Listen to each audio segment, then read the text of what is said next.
महसूस किया क्या? ये खर्रे खर्रे बोल रहे हैं। अप्रैल 1952 में बाबा साहब अंबेडकर ने पिटीशन दायर की है चुनावी धांधली की, आके कुछ भी बोलने लगती है व्हाट्सएप चैलेंज करके। बाबा साहब अंबेडकर को राज्यसभा कांग्रेस का नेता, उनके पास एक एमएलए था। पिक्चर चालू करो बे। पर एक बात कहती हूँ चित्रा जी, और आपके माध्यम से ये बात देश तक पहुंचनी चाहिए। आज बीजेपी से मैं पूछना चाहती हूँ, आप क्यों नहीं जांच की मांग कर रहे हैं? आप भी तो इस लोकतंत्र का हिस्सा हैं, इस लोकतंत्र में अपना धर्म निभाइए, जांच की मांग कीजिए। आप रेफरी की बैटिंग क्यों कर रहे हैं भाई? आप भी तो जांच की मांग कीजिए कि कैसे इतने फर्जीवाड़े लोग आ रहे हैं। ये बड़ी अच्छी बात कही आप जांच की मांग कीजिए कि आपकी नैतिक जिम्मेदारी नहीं है कि आप एक कानून के तहत बोलिए कि कहां से इतने फर्जी वोटर आ रहे हैं। आप प्रेस कॉन्फ्रेंस करके विपक्ष को धूमिल करने की बात करते हैं। हमने तो साक्ष्य दिए। और चित्रा जी, आपके घर में चोरी हो जाए, आप पुलिस के पास जाइए कि चोरी हो गई, पुलिस का नहीं जी पहले सबूत दीजिए चोरी के, तब मैं देखूंगा। सुधाकर सिंह जी हमारे साथ सांसद आरजेडी के जुड़ चुके हैं, साक्ष्य है आपको दिखाने।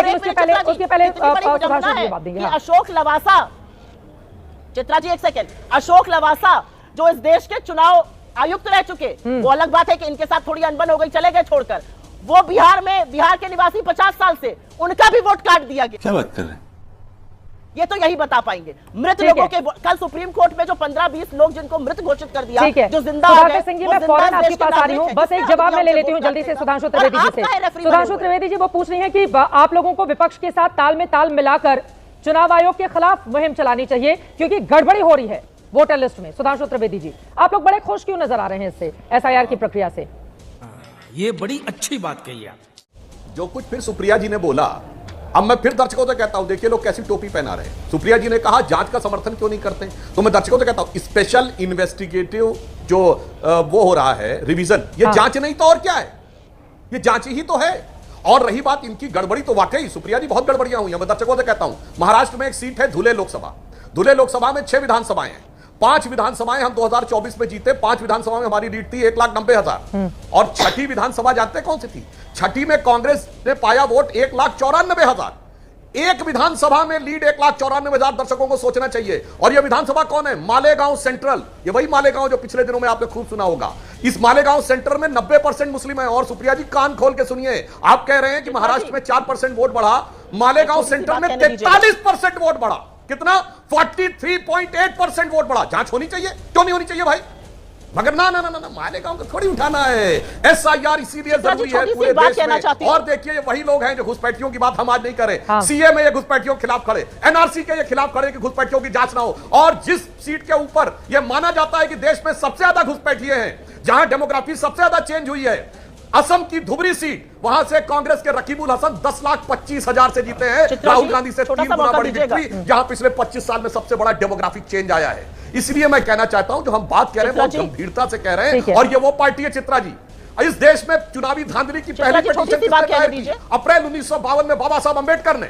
इन्होंने बाबा साहब अंबेडकर के इलेक्शन को रिग किया। 14,000 से वो हारे, 78,000 वोट डिस्क्वालीफाई हुए। ये वो पार्टी जिसका प्रधानमंत्री ऑफिशियली न्यायालय के द्वारा चुनावी धांधली का दोषी पाया गया। इंदिरा गांधी 1975, इसलिए इमरजेंसी लगानी पड़ी। और संसद के अंदर वोट देने में, धांधली करने में जब ऑफिशियली कोर्ट के द्वारा कोई पार्टी दोषी पाई गई, तो 1994 में झारखंड मुक्ति मोर्चा रिश्वत कांड, जिसमें साबित हुआ कि कांग्रेस ने अपनी सरकार रिश्वत देकर बचाई। झूठ बोलो, बार बार झूठ बोलो।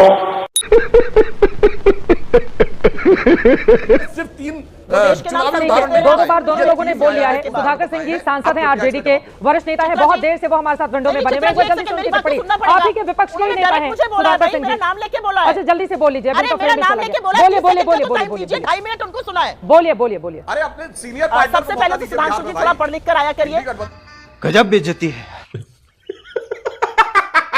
प्यार मोहब्बत से शो करिए। स्पेशल इन्वेस्टिगेटिव रिव्यू नहीं है सर, स्पेशल इंटेंसिव रिव्यू है। आपको पता ही नहीं एसआईआर क्या है, आप क्या एसआईआर पे बहस कर रहे हैं। और सुधांशु जी, आप ये जो नीचा दिखाने की बात कर रहे थे नेतृत्व को, तो मैं जानना चाहती हूं कि जो कॉन्स्टिट्यूशन का चुनाव हुआ, जहां पर अमित शाह जी का खेमा संजीव बालियान जी के साथ था और राजनाथ सिंह जी का खेमा राजीव प्रताप रूडी के साथ था, आपने किसको वोट दिया, जरा ये भी बताइएगा। एनआरसी के लिए आप सदन में कहते हैं एनआरसी नहीं होना, विपक्ष की बात हमसे कह रहे हैं। और बाबा साहब को एक एमएलए होने के बावजूद उन्हीं की पार्टी से जिताकर सारे के सारे कांग्रेस एमएलए ने राज्यसभा भेजा था। यह सत्य है, इसको तोड़ा मरोड़ा मत करिए। हर बार झूठ बोलकर, हर बार व्हाट्सएप के फर्रे पढ़ के थोड़ी जाइएगा। लेकिन जाते जाते ये जरूर बताइए, संजीव बालियान या राजीव प्रताप रूडी में से वोट किसको दिया आपने? आप राजनाथ सिंह जी के साथ खड़े थे या अमित शाह के साथ खड़े थे? ये बात आप जरूर बताइए। आप जल्दी से एक लाइन में आप जवाब दे दीजिए। सुधाकर सिंह जी क्या हमारे साथ जुड़ चुके हैं? हाँ, एक लाइन। अरे अच्छा मामला है, जवाब ले लीजिए, पहली बात, अच्छा मामला है, सुप्रिया जी- हेडलाइन बनेगी, अच्छा मामला है, सुप्रिया जवाब जी- लीजिए, आप हिम्मत दिखाइए, सुप्रिया जी जवाब दोनों बात का दीजिए। जवाब देता हूं।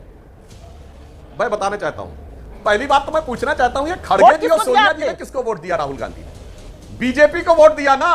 आप है ना, बताइए, जवाब बीजेपी दीजिए। के तो आप भाजपा हैं। को जिंदगी दो में बीजेपी पहली वाले बार आपने वोट दिया है किसको भाजपा वोट के दिया? किसी नेता को, आप बताइए, राहुल जी आपने और किसको सोनिया वोट जी ने। दिया? हम तो अरे आप कॉन्स्टिट्यूशन क्लब बताइए, के आपने सदस्य नहीं किसको वोट दिया? हम आप कॉन्स्टिट्यूशन विनिंग क्लब के सदस्य कॉम्बिनेशन नहीं है के साथ साहब। थे या फर्जी अब चाणक्य दूसरी के बात, साथ देखिए, थे? आप बोल रहे ये तो हैं कि आपको मैंने बीच में बताना नहीं पड़ेगा। इधर अभी उधर की तरीका बात ठीक मत नहीं है, करिए, आप बोल रहे हैं कि बताइए मैंने आज बीच में नहीं बोला। क्या आप बात करते हैं? अपनी आप अपनी बारी में वो कह रहे हैं वो कॉन्स्टिट्यूशन क्लब के सदस्य नहीं है, मामला कहीं और जा रहा है, मामला कहीं और जा रहा है, मामला कहीं और जा रहा है। वो कह रहे हैं कॉन्स्टिट्यूशन क्लब के सदस्य नहीं है। सुधाकर जी जैसे जुड़ेंगे बताएगा, वरना कंचना यादव जी अपनी टिप्पणी करना चाहती हैं जल्दी से 1 मिनट में, किसी सारे के बाद में MP सारे एक्सेप्शन को वोट देने का हक है। बोलिए बोलिए क्या बात सुधाकर और जी जल्दी सुप्रिया से जी, कंचना। अबे क्या तरीका है बीच में लगातार डिस्टर्ब करने का? चित्रा जी, मैं सुप्रिया जी से कहता हूं, ये व्हाट्सएप वर्ड मत यूज अरे किया झूठ करिए, बोलिएगा खर्रे तो खर्रे पूछा बोल रहे जाएगा। हाँ। अप्रैल 1952 में बाबा साहब अंबेडकर ने पिटीशन दायर की है, चुनावी धांधली की, आके कुछ भी बोलने लगती है, व्हाट्सएप चैलेंज करके कहता बाबा हूं, साहब अगर अंबेडकर को